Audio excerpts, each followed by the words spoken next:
Afrique Invest, en partenariat avec Attijari Wafa Bank. Bonjour à vous tous. La Côte d'Ivoire, premier producteur mondial de cacao, ce pays de 28 millions d'habitants, enregistre l'un des taux de croissance les plus soutenus en Afrique subsaharienne.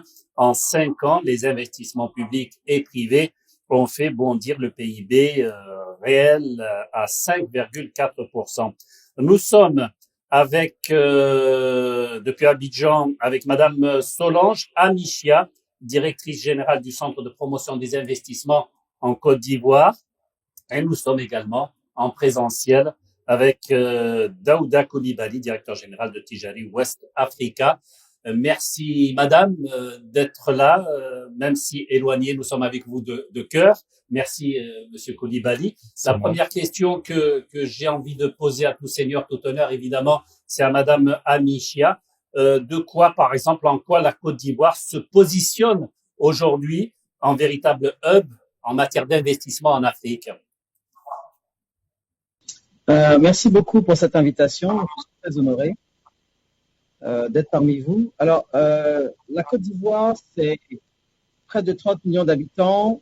Comme vous le savez, c'est presque tous les pays africains. 75% de la population ont moins de 35 ans. C'est une économie libérale, puisque 74% du PNB est attendu du secteur privé. On est un pays qui est très stable politiquement. On travaille sur des réformes économiques très importantes. Le PIB par habitant est de 2530 $. 2530 $. Donc, on a un taux de croissance en moyenne depuis 10 ans aux alentours de 6%. Et on est la première économie de la zone UMOA. On représente 40% du PIB des 8 pays qui constituent l'UMOA, donc 145 millions d'habitants. On est la deuxième puissance économique de la CEDEAO et qui comprend 15 pays et 400 millions d'habitants. La partie la plus intéressante aujourd'hui en termes de ranking de la Côte d'Ivoire, c'est qu'on est la troisième économie francophone après l'Algérie et le Maroc. Et sur le continent africain, on a la 9e économie. Et la 3e économie qui attire les IDE. Donc, c'est ces éléments qui sont très importants, mais ça vient du fait qu'on a une économie très dynamique, on a des infrastructures économiques et sociales de qualité, on a des avantages aussi, on va parler plus tard, des avantages qu'on donne aux investisseurs. Mais je pense que c'est la raison pour laquelle les investisseurs viennent, c'est que on a une économie très dynamique, on a des infrastructures très importantes pour que du point de vue industriel, du point de vue des routes, du point de vue des aéroports et des ports. Je vais m'arrêter là. Voilà, nous continuerons effectivement à parler peut-être beaucoup plus en détail de ces avantages. Daouda Coulibaly, on a entendu donc Madame Amichia parler de ces avantages en question. Si on doit citer quelques grands indicateurs, on va dire, économiques et de stabilité, et là je fais allusion au PIB, au climat politique d'une manière générale, à la démographie. Voilà, si on doit citer quelques indicateurs, ce seraient lesquels, surtout, en tout cas, ceux qui illustrent aujourd'hui une certaine attractivité? Alors, merci en tout cas donc de m'avoir invité. Donc, je pense au-delà donc des indicateurs donc qui ont été cités par Madame Amichia, donc la DG donc de CPC, mais c'est surtout aussi donc l'évolution, la transformation donc de la Côte d'Ivoire donc en 10 ans. Je pense qu'elle a signalé sur en fait les 10 dernières années, nous avons en fait un taux de croissance moyen qui est entre 6 et 7%, ce qui est quand même très intéressant. Et j'ajouterais aussi qu'on a une économie très variée, et donc à la fois donc agricole, donc agro-industrielle, à la fois minière, parce qu'aujourd'hui on commence à découvrir de plus en plus de mines dans le Côte d'Ivoire, et nous avons aussi découvert donc très récemment donc des gisements donc de pétrole, de gaz qui permettent à la Côte d'Ivoire de rentrer en fait dans le club très fermé, en tout cas des pays producteurs de certaines quantités en fait donc de gaz et de pétrole. Après derrière en matière donc de chiffres, de financement, vous avez en fait donc pour le secteur financier, vous avez donc le total des banques qui a été multiplié en fait sur 10 ans, sur 10-15 ans, qui a été multiplié quasiment en fait par 5. Si je prends donc le groupe Tijari, Donc, précisément, comme on parle de la Côte d'Ivoire, le total bilan donc, de la Société ivoirienne de banque, la filiale de Tijari donc, en Côte d'Ivoire, alors, un total bilan qui était à peu près donc, de 350 milliards de francs CFA, qui aujourd'hui en fait est à un peu moins de 1700 milliards de francs CFA. Ce qui montre quand même qu'il a été multiplié quasiment en fait par 4. Et donc, ça montre donc le dynamisme donc de la Côte d'Ivoire, de l'économie, parce qu'aussi, donc, les investisseurs sont là, on a besoin donc de les accompagner. Et le résultat aussi, pareil, a été donc multiplié quasiment, lui, par 6, par 7. Voilà, donc c'est les indicateurs, en tout cas, ce qui concerne donc la filiale, donc qui sont très fortes. Nous avons 13 agences, donc nous sommes aujourd'hui à quasiment 70 agences, donc à l'image de ce que le groupe Tijari sait faire donc au Maroc. Voilà. Madame Amichia, justement, à travers tout ce constat qui a été dressé, est-ce que la stratégie, la politique de la Côte d'Ivoire s'en est trouvée un tout petit peu peut-être modifiée en direction des investisseurs potentiels? Oui, en fait, la stratégie qu'on a mis en place, c'est d'attirer des IDE dans des secteurs bien précis. Et ces secteurs, en fait, je pense que Daouda en a parlé un tout petit peu, ce sont les secteurs donc de l'agriculture, l'agro-industrie, donc la transformation de nos matières premières, mais aussi sur les développements des mines. Donc aujourd'hui, on est en montée sur l'industrie extractive, mais aussi sur l'industrie de la transformation de nos mines, et puis sur les énergies renouvelables. Avec donc effectivement, vous savez qu'on a un pays agricole, donc on a beaucoup de déchets et de résidus agricoles. Donc aujourd'hui, tout ce qui est transformation de la biomasse en énergie, mais vous avez aussi d'autres secteurs comme les secteurs industriels sur les 7 clusters industriels qui sont, je peux peut-être les citer rapidement, hein, l'agro-industrie, la chimie-plasturgie, les matériaux de construction parce qu'on n'a pas assez de logements. Les 3 clusters les plus importants, c'est l'industrie pharmaceutique, l'industrie textile qu'on veut redémarrer, l'industrie de montage automobile et de pièces détachées, parce que la Côte d'Ivoire est le premier poste d'importation de notre balance commerciale, c'est les pièces détachées automobiles. Donc à un moment donné, c'est important que nous aussi on puisse produire ces pièces-là. Et donc tout ce qui est montage automobile, la Côte d'Ivoire se positionner comme un hub de la mobilité verte. Donc tout ce qui est électrique, scooter électrique, banque de chargement, montage de voitures électriques. Aujourd'hui, la Côte d'Ivoire se positionner sur ce secteur-là. Donc, il y a plusieurs autres secteurs, mais l'idée, c'est vraiment de transformer nos matières premières, comme le cacao, le cachou, l'EVA, le coton, la mangue. Je posais la question tout à l'heure à Monsieur Coulibaly à propos peut-être un peu de la transformation digitale opérée par le groupe Tijari. Est-ce que cela renforce aujourd'hui, est-ce qu'on peut dire qu'aujourd'hui cela peut renforcer justement les différents services offerts par le groupe, les services financiers en matière de gestion justement des investissements actuels et peut-être même à venir? Oui, bien sûr, tout à fait. Donc, l'avantage, c'est de Tijari, c'est d'être un groupe africain, d'avoir son ADN africain, c'est de comprendre donc l'Afrique. Ça lui permet d'avoir une avance sur la compréhension donc l'Afrique, et ça c'est très important. Et nous avons, ça a été rappelé, donc une population qui est relativement jeune et qui est habituée en fait donc à ces outils digitaux. Et donc, il est important que nous puissions en fait donc travailler sur ces outils pour les mettre donc à leur disposition. Donc, nous avons donc l'avantage d'avoir le groupe donc qui est là avec un vrai savoir-faire et qui nous accompagne dans cette digitalisation de l'ensemble des services, et donc que ce soit dans tous les pays et avec une force, c'est en fait d'avoir un modèle unique pour l'ensemble des pays où nous sommes, donc dans la zone UEMOA. Et donc aujourd'hui, ça se passe très bien. Donc au Sénégal, si je peux citer un pays en dehors de la Côte d'Ivoire, c'est le Sénégal avec des wallets qui sont très utilisés, avec des chiffres records, avec des nombres de transactions donc records, qui montrent en fait que nous avons raison donc d'aller dans cette dynamique-là. Et ce modèle est en train donc d'être dupliqué dans l'ensemble en fait des autres pays donc de l'UEMOA. Et ça permet effectivement d'accéder aux clients. Là où ils sont, de pouvoir en fait briser les chaînes, de pouvoir les servir de manière fluide, de pouvoir aller là où nous n'avons pas d'agence, et donc de pouvoir servir donc ces clients-là et de pouvoir aussi donc les accompagner tous les jours dans leur service, dans leurs besoins quotidiens de façon fluide, c'est qu'ils aient besoin de se déplacer physiquement de là où ils sont et de pouvoir traiter les opérations. Alors là, nous avons énormément, évidemment, d'investisseurs potentiels qui nous regardent et qui nous écoutent. Sur le terrain même des opérations, comment cela se pratique, comment cela se fait s'il y a effectivement des informations à leur donner, ce serait lesquelles, par exemple? En matière de digitalisation ou bien pour rentrer en contact pour entrer en contact d'une manière ou d'une autre? Pour entrer en contact d'une manière ou d'une autre, vous avez en fait donc soit vous avez donc le groupe et donc qui permet avec une direction qui est la Banque de l'État et l'International qui en fait donc renvoie dans le pays donc dont vous avez le plus besoin. Soit vous avez en fait donc la filiale, la holding que je dirige, Attijari West Africa, qui elle rayonne sur la zone UEMOA.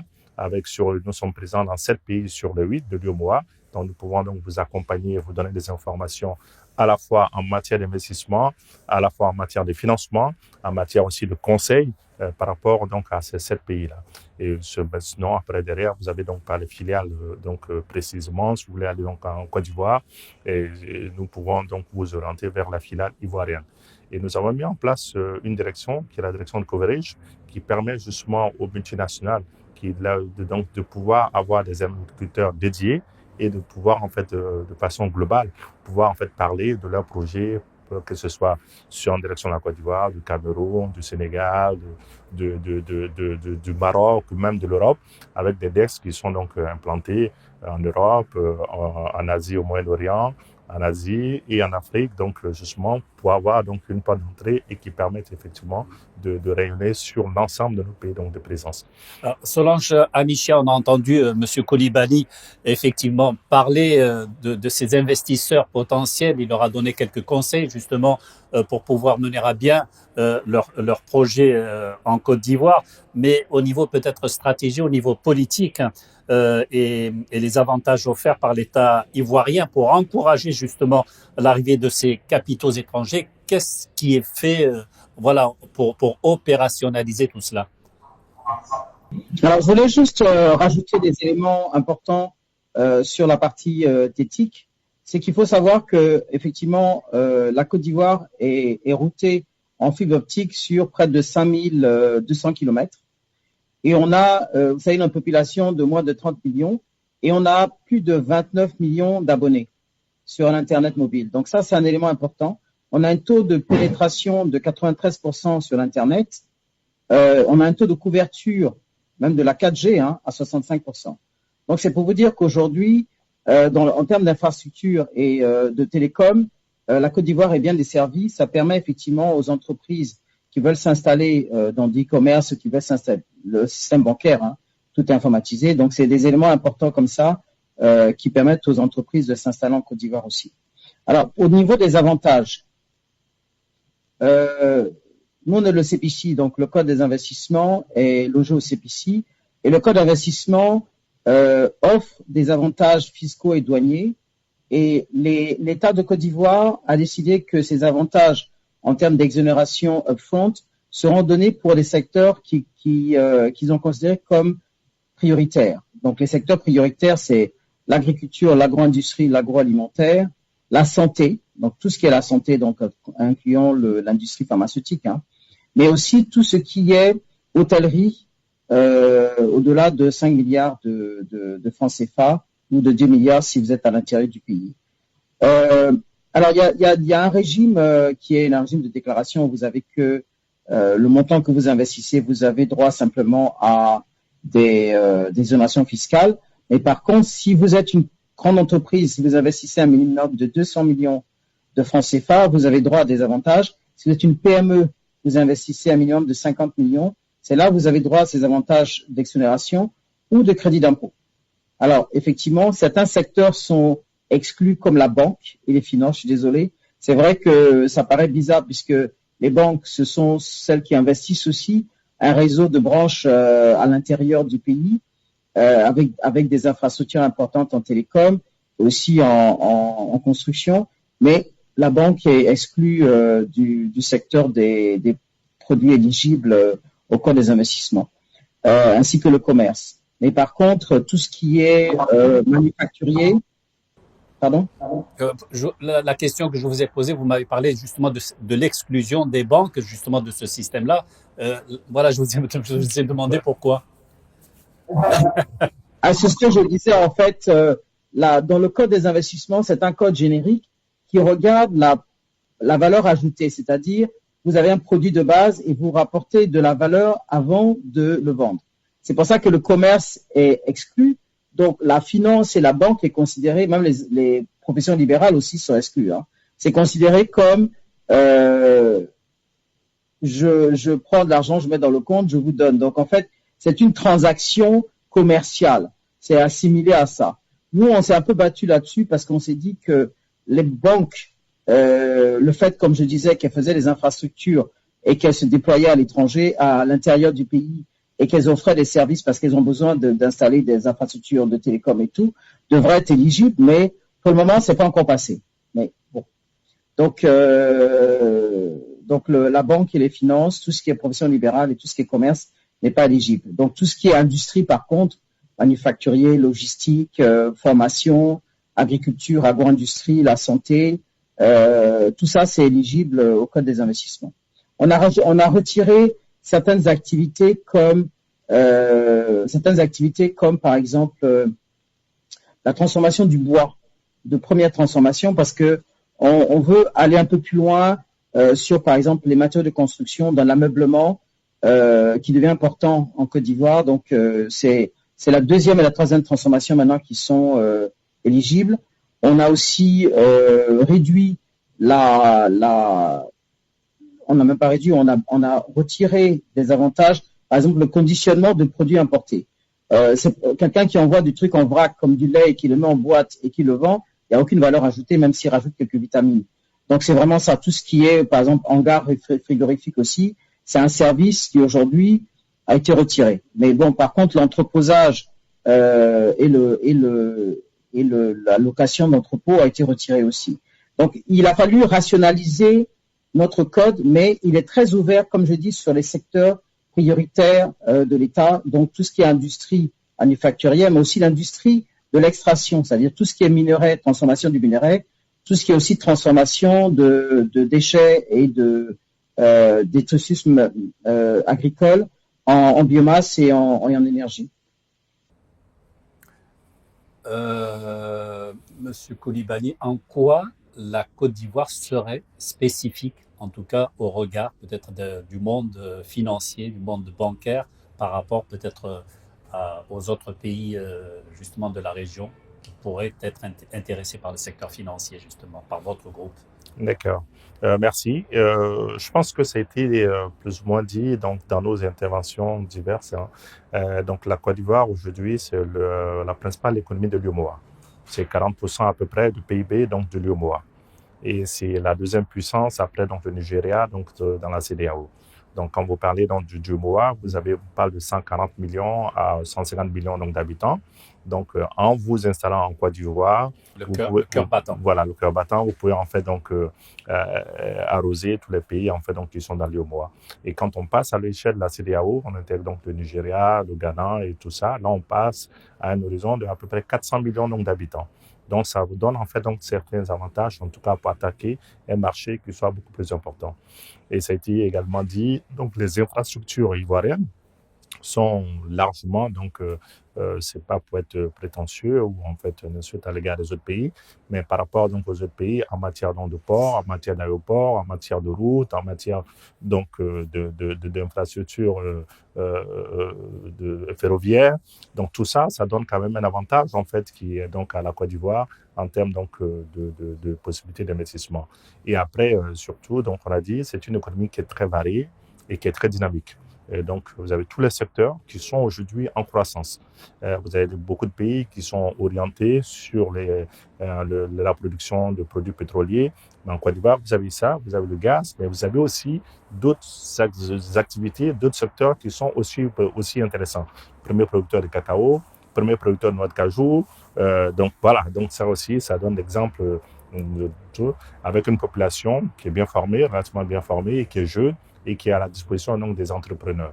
Et donc je pense en fait que donc c'est pour ça que Attijari a très tôt, très compris, et donc en s'installant là-bas en Côte d'Ivoire, avant même les élections de 2010, dans une période où nous étions encore en crise, mais justement pour anticiper donc ces développements-là. Et donc aujourd'hui, fait partie d'un des premiers groupes bancaires donc en Côte d'Ivoire et qui est capable de vous offrir en fait la palette des services financiers, que ce soit la banque pure, que ce soit le financement de projets, que ce soit en fait donc l'intermédiation en bourse, que ce soit donc la gestion d'actifs, donc avec les SGO, que ce soit en fait donc la banque d'affaires avec Attijari Finance Corp pour West Africa qui est installée, mais que ce soit aussi en fait avec les intermédiaires financiers avec comme Wafa Cash West Africa qui est installé et en fait également enfin donc au niveau de l'assurance avec Wafa Assurance qui est installé. Donc on est capable en fait donc de vous fournir la palette des services financiers dont un investisseur a besoin donc que ce soit en Côte d'Ivoire mais aussi donc dans la zone. Solange Amichia, on vous a un tout petit peu perdu tout à l'heure. Nous sommes contents que vous soyez de retour. Qu'est-ce qui reste comme enjeu finalement pour les autorités ivoiriennes pour pouvoir sécuriser les investissements étrangers sur place? Alors, l'élément le plus important aujourd'hui, c'est d'augmenter le volume des FDIs, les volumes des IDE, et dans les secteurs bien précis. C'est vraiment ça l'enjeu aujourd'hui de la Côte d'Ivoire, c'est de pouvoir augmenter ces IDE. Parce que le niveau des IDE a un peu baissé, mais c'est parce que c'est un secteur qui est très compétitif. Donc, aujourd'hui, le Vietnam est à 4%, nous on est à 1 et quelques. On cherche à aller à 2,5. Et l'élément le plus important, enfin 2,5 du PIB. L'élément le plus important pour nous, c'est d'identifier dans nos nouveaux PND, puisqu'on est en train de travailler justement sur le nouveau PND 2026-2030, les secteurs qui sont les secteurs stratégiques sur lesquels la Côte d'Ivoire veut attirer les IDE. Et donc, je vous en ai cité quelques-uns, donc l'industrie extractive, l'industrie de transformation de nos déchets en biomasse et en énergie, les énergies renouvelables, tout ce qui est industrie, agro-industrie, mais aussi la formation. C'est les secteurs qui aujourd'hui, le capital humain, donc pour pouvoir faire face à tout ce qui est nouvelles technologies, développer un peu plus les startups. Donc ces éléments-là sont des éléments sur lesquels on est en train de travailler aujourd'hui pour le nouveau PND. Donc les enjeux aujourd'hui, c'est vraiment ce que j'allais dire, les smart FDI, c'est quels sont les IDE qu'on veut attirer. Je vous ai dit que la Côte d'Ivoire veut se positionner comme un hub de mobilité verte. Donc ça aussi, ce sont des investissements qu'on veut attirer en Côte d'Ivoire. Donc il y a plusieurs pochettes comme ça. Et donc pareil, une industrie de transformation de nos produits. Aujourd'hui, on a transformé presque 100% de notre TVA.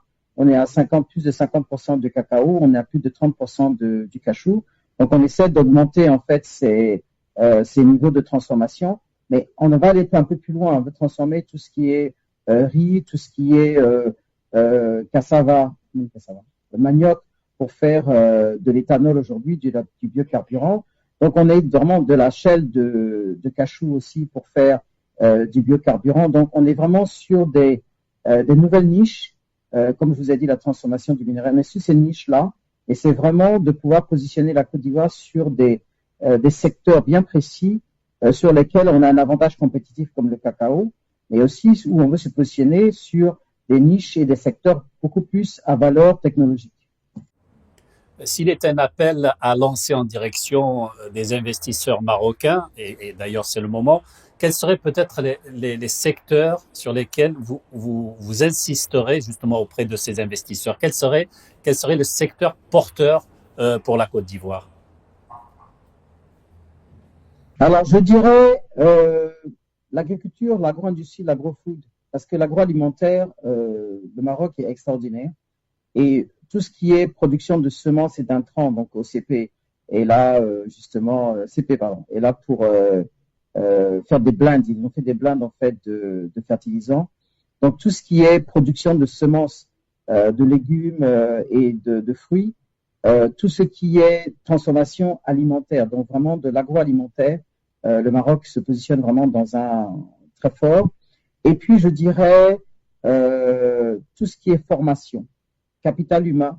Donc aujourd'hui, le Maroc a réussi à se positionner, par exemple, sur des secteurs comme l'aéronautique, des secteurs sur le montage auto, les secteurs de grandes industries ou de grands secteurs où il y a de la valeur ajoutée, de l'innovation. Donc, je pense qu'au niveau de la formation, ça peut être aussi très intéressant et aussi, bien sûr, du financement. C'est vrai qu'on ne donne pas d'exonération pour les financements, mais je pense que c'est intéressant de pouvoir financer la partie ivoirienne. Et là, c'est là j'attends la CIBA. La partie ivoirienne, parce que nous, on recherche à faire des partenariats. Donc, aujourd'hui, nous, on est sur une dynamique, donc le CPC, hein, on est sur une dynamique de faire des partenariats interafricains, parce que c'est là que ça va se jouer, puisque la ZLECAf, aujourd'hui, il faut pouvoir attaquer la ZLECAf avec des produits qui sont faits en Afrique. Donc, le partenariat Maroc-Côte d'Ivoire peut se positionner justement sur des partenariats comme ça pour pouvoir produire localement en Côte d'Ivoire dans la chaîne de valeur. Hein. Quelque chose peut être fait au Maroc ou en Côte d'Ivoire et fait au Maroc et attaquer la ZLECAf pour pouvoir prendre des parts de marché et donc développer tout ce qui est logistique, développer tout ce qui est formation, développer tout ce qui est transformation industrielle, des produits de grande consommation qui aujourd'hui, nous, on trouve que c'est normal d'avoir certains produits de consommation, le Maroc aussi, mais c'est pas évident dans tous les pays, surtout les pays de l'Afrique centrale. Donc c'est une opportunité très forte de pouvoir à partir de la Côte d'Ivoire ou à partir du Maroc, mais en joint venture, de pouvoir attaquer ces marchés-là. Et donc, bien sûr, il faut du financement, il faut de la technologie, et puis il faut des matières premières. Donc nous, on a des matières premières, on a les marchés. Donc maintenant, on attend que le Maroc envoie la formation et puis l'innovation et le financement. On va faire un tout petit peu le jeu contraire, si vous le permettez. Cette fois-ci, pour les investisseurs potentiels ivoiriens qui seraient peut-être intéressés par le marché marocain. Qu'est-ce qui est fait en matière de stratégie? Est-ce que vous avez beaucoup insisté tout à l'heure sur le mot partenariat? Est-ce qu'à ce niveau-là, ce mot partenariat est fort et d'actualité? Alors, c'est vrai que moi, je ne travaille pas sur le commerce, en fait. On est sur la partie investissement, mais c'est la partie commerciale, en fait, aujourd'hui, qui souhaite être développée sur le Maroc. On a des produits aujourd'hui qui sont très complémentaires du Maroc, par exemple, quand on parle du manioc, quand on parle de l'igname, quand on parle de la banane plantain.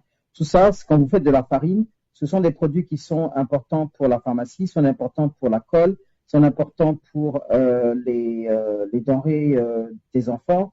Ce sont dans l'agroalimentaire aussi. Donc, ce sont des produits qui sont transformés ici en Côte d'Ivoire qui devraient pouvoir entrer dans les marchés marocains. Vous avez aussi tout ce qui est, donc je pensais vraiment à l'agroalimentaire. Au niveau commercial, c'est vraiment tout ce que je vois. Comme je dis, moi je travaille dans l'investissement. Donc ce que les Ivoiriens ou ce qu'ils pourraient investir au Maroc, c'est peut-être effectivement dans la production de certains produits tempérés, qui a besoin de climat tempéré. Qu'on n'a pas en Côte d'Ivoire. Si on veut, par exemple, attaquer certains marchés d'Europe de l'Est ou attaquer certains marchés asiatiques. Daouda Coulibaly, le mot partenariat, il est à sa juste valeur aussi dans le secteur bancaire? Oui, il est à sa juste valeur, parce que vous avez en fait aujourd'hui quand même 3 grands groupes bancaires marocains qui sont installés donc en Côte d'Ivoire, qui apportent donc la valeur et qui ont permis donc de financer l'économie donc ivoirienne et qui en fait aussi permettent aux investisseurs marocains de venir plus aisément donc investir en Côte d'Ivoire. Et en échange aussi, vous avez en fait la possibilité certainement des hommes d'affaires donc ivoiriens qui utilisent ces mêmes réseaux bancaires pour pouvoir investir donc au Maroc, qui a acheté donc une maison, des ans secondaires, qui a acheté donc une affaire au Maroc. Et donc ça, on a des cas comme ça qu'on a accompagnés. En plus, avec le Forum Afrique Développement, qui est organisé par le groupe Tijari, qui met en fait face à face des investisseurs donc africains, donc beaucoup qui viennent de Côte d'Ivoire, et des investisseurs donc marocains, et ça permet de créer donc des joint ventures, à la fois en fait donc au Maroc, mais aussi donc en Côte d'Ivoire. Et donc ça, c'est vraiment ce partenariat-là, c'est un exemple de partenariat donc très fort et que nous accompagnons chaque année sur le forum. Nous avons en fait un peu plus quasiment plus de 5000 B2B, pas seulement avec des Ivoiriens, mais avec en fait donc des ressortissants donc, de l'Afrique subsaharienne et qui sont intéressés par exporter leurs produits vers le Maroc ou importer donc du Maroc. Donc c'est vraiment cette Afrique-là, comme ça a été dit, donc avec la ZLECA, cette Afrique qui gagne, qui est partenaire, qui marche ensemble. Et c'est ça en fait aussi un des rôles moteurs qui est dans l'ADN du groupe Tijari. Alors, qui dit partenariat dit évidemment prise en compte des enjeux ESG, Oui. Environnement social et gouvernance. Est-ce que cela impacte vraiment les différents projets soutenus par la banque? Oui, bien sûr. Vous savez en fait que notre maison mère, c'est Almada. Almada, positive impact, impact positif. Et donc, bien sûr, donc que ce soit au niveau donc de Almada qui les décline, je suis dans le groupe Tijari, Tijari qui les décline dans ses filiales, c'est important pour nous en fait tous les projets sont regardés sur l'ESG qui passe dans une grille très stricte et qui permet de nous assurer que c'est des projets qui vont en fait impacter à la fois socialement, de façon environnementale et en fait qui vont permettre à l'économie en tout cas donc d'évoluer de façon équilibrée de telle sorte à laisser un impact qui soit fort, un impact positif. Voilà, nous arrivons au terme de cet entretien. Merci beaucoup. Je remercie vivement Madame Solange Amichia, directrice générale du Centre de promotion des investissements en Côte d'Ivoire. Vous étiez avec nous, je le rappelle, depuis Abidjan, la capitale. Je remercie également Daouda Kodibadi, directeur général du groupe Tijari West Africa. Encore une fois, mes remerciements les plus sincères et merci à vous de nous avoir suivis au cours donc de cette émission Afrique Invest et à très bientôt.